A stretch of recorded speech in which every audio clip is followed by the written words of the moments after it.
Hey guys, welcome back to the video. We're gonna be discussing about 2K19. My bad.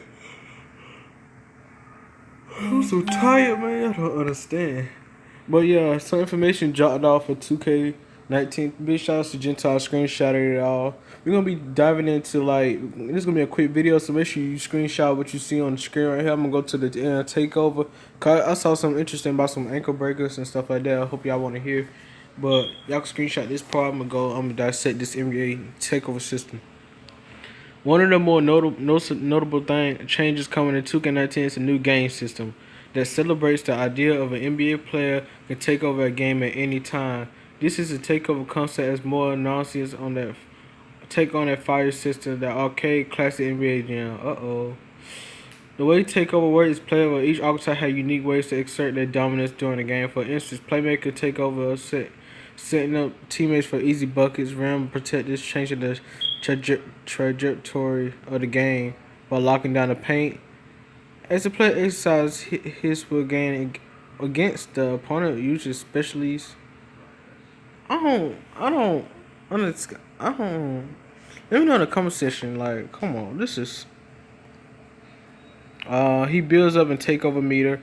Once activated, you will see a fire badge underneath the player on the court will indicate that player unlock a new tier of special animations and badges to align their archetype. For instance, playmakers like Rajon Rondo will suddenly be raining down threes on fire in NBA Jam instead.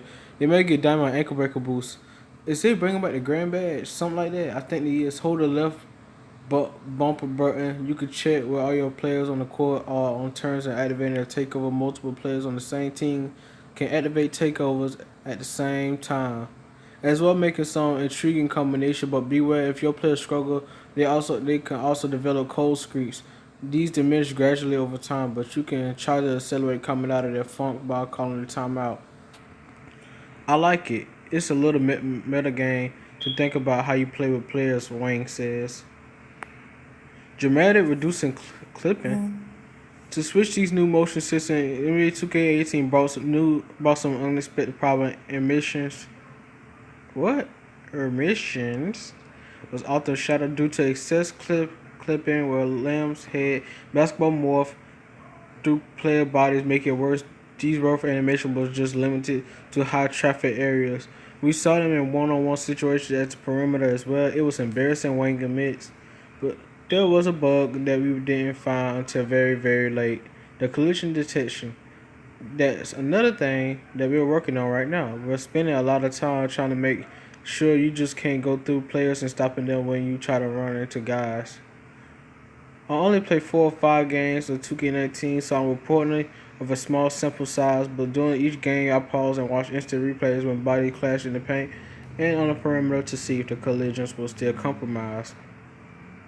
And all the animations look clean. Arms react naturally to contact and body slamming into each other instead of clipping through. Wayne said visually concepts continue to hone this and little to launch to minimize clipping as much as possible. It's hard to make at full pool, but it's a game. We have made it so every time a limb got hit, the ball will not loose. It will be chaos, Wayne says, but you definitely won't see the major bodies going inside other bodies and heads. So basically, you know, in 2K, sorry if you come better read me, just really mute me and read the whole thing yourself, okay? Before you go bashing me in the comments that I can't read. Yes, I can't read. I just feel so tired. Kind of hungry. Been watching YouTube all day. We're working on new content such as Volume 14 is coming out soon. On my birthday, it's August the 4th, so y'all be prepared. So basically, you know how you, in NBA style, you go through like in playground where you walk through each other like he like a ghost or something like that. They gonna make body contact, so that's what they're doing this year. It'd be real fun if they made 2K like y'all could be fighting and stuff like that. So basically, is they bringing the grand badge back? I think they bringing the grand badge back. That's what I'm assuming. Look back at it where they said Rajon Rondo wants something to be raining down threes, but while on NBA 5 Gen instead they might get diamond ankle breaker boost. So basically it's ankle breaker boost and stuff like that. It depends. So yes, I think the grand badge is coming like a shot meter. It's more sharper, but I don't like it. I like 2K17, 16. Let me know your opinions down in the comment section below. What you think about 2K19 overall? After you read this, let me know what you thought, and we think they should change in the comment section down below. Leave your opinions, everything down below. Make sure you drop a like on this video, subscribe if you haven't, and click on that bell. And I'll catch you guys in the next video. I'm out.